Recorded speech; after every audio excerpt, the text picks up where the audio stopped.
bakunzi bacu mudukurikirana kuri page yacu ya Widi ndetse no kuri Bishop TV.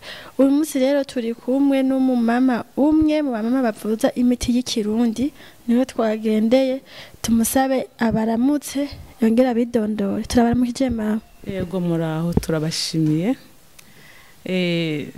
Ndabanzana idondore muki wacu jewe banyita Riziki Marta. Mama none mwebwe muri bamwe mu bavuza imiti y'ikirundi mutubwira ivyo mukora n'ingene mubikora. Twebwe twize ubundi kuvuza indya cyane cyane.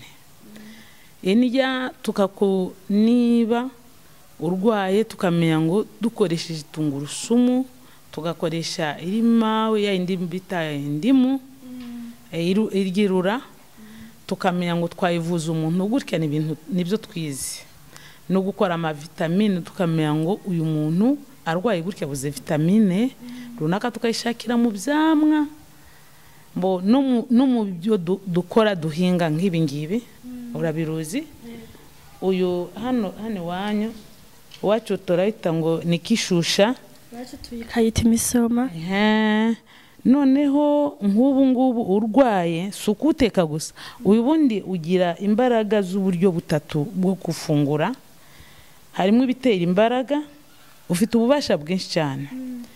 Harimo ibyongera amaraso n'ibikinga. Nk'uru uyu musoma gusa tubikoresheje igihe kitari gitoya, urumva ko narabyize ni formation twagiye dukora nyinshi n'ubushakashatsi.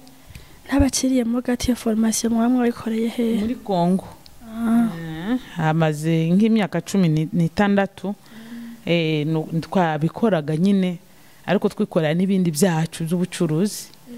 None rero muri ibyo dukoresha muri make ndababwira bikiya byose sinabivuga. Nk'uyu musomo raba tugize gutya tugafata iyi misoma ko ari 3, umuntu aje atubwiye ko arwaye umutwe.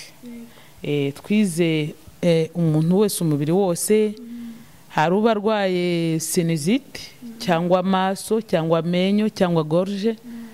Mu mbabare turavanga iwacu. Nta kibazo na kimwe turavanga twese. Estoma, akaba arwaye infection urinaire, akaba arwaye foie, niyo bita hepatite, n'ikindi bita rat, gikurikira hano, akaza akakubwira ibintu arwaye. Iyo ubimenye rero, kubera uko warabyize ugakora ama formation yuzuye, barakubwira gukora consultation y'uwo muntu, akaza akakubwira ati ngiye ndwaye amaso ngo yo kwiyagaza, cyangwa ndagakubwira ati ndwaye amaso atukura cyane ava amarira, ndwaye amaso arimo ibinyama, ukamenya ikintu wamukorera, ukamushakira karoti batwigishije kwikora mu muti, ukawushyira mu maso. Ntabwo ari ugufungura, ugashyira mu maso. Ubwo rero turabizi kubikora, tukaguhereza ugashyira mu maso. Niba umutwe wakuriraga hano cyane ukanakubabaza, ayo maso abona igisubizo. Uyu musoma rero uje urwaye umutwe gusa, tukakubaza tugasanga atari malaria. Malaria yoho iza ivunagura articulation, ingingo zose n'umugongo, ariko umutwe nukubabaza wonyine. Tukakubwira ngo usorome imisomo 3, ukayikora neza, ukayisekura, ukayikata, ugashyira mu gasekuru, ugasekura. Warangiza ugashyiramo litiro imwe y'amazi. Ya litiro ukajya unywa mu gitondo ho akarahuri kamwe, saa sita kandi nimugoroba kandi. Iyo litiro ntirangiye wakoze, noneho ejo ukongera ukabikora iminsi 3. Niba wankurikiye neza, ubwo tuba dukoresheje imisomo ingahe? 3 none, 3 ejo, 3 ejo yaho. Ariko muri nizo litiro 3 unkurikire neza, tugende ndabibereka.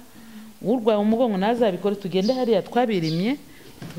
No kuvuga iyo twabonaga bigoranye nk'ibintu twabaga mu by'ubucuruzi, tukabona birahomba, tukabona no kujya kubona umuti twakwivuzamo bituruhije, bidutera kugira ngo ubwo ishuri rije twige tubimenye, so dufasha abana bacu n'imiryango n'abandi batuzungurutse. Nicyo cyabiduteye.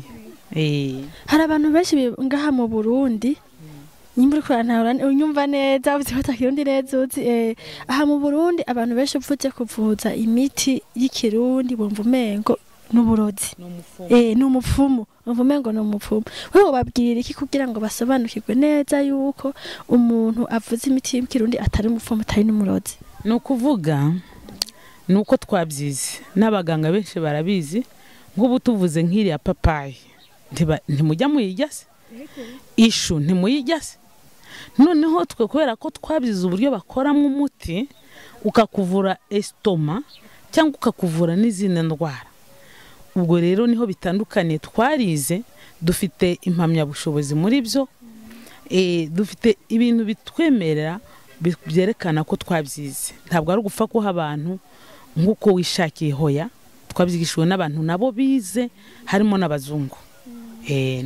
ubu bose iyo mpamyabushobozi urayifise hagufi nk'umuntu udahaje nko kuyisaba uvuga ati jewe impamyabushobozi ngiye ndayifite cyane kandi tukifashisha n'ibitabo byinshi n'amaserabisi twigiyemo ndabifite rwose na niyo mpamvu nanjye numva nihagarara uwambaza uwo ari we wese nkamwereka ese wakwigishije ngo estoma ni igiki cyangwa umutima tension ni igiki ifata gute bakagukorera consultation y'uburyo ifata bakakubwira umuti rero n'uyu bakakubwira ibintu bita dose muyitanga iki dose mbega uko umuti ubungana yani igipimo ni igipimo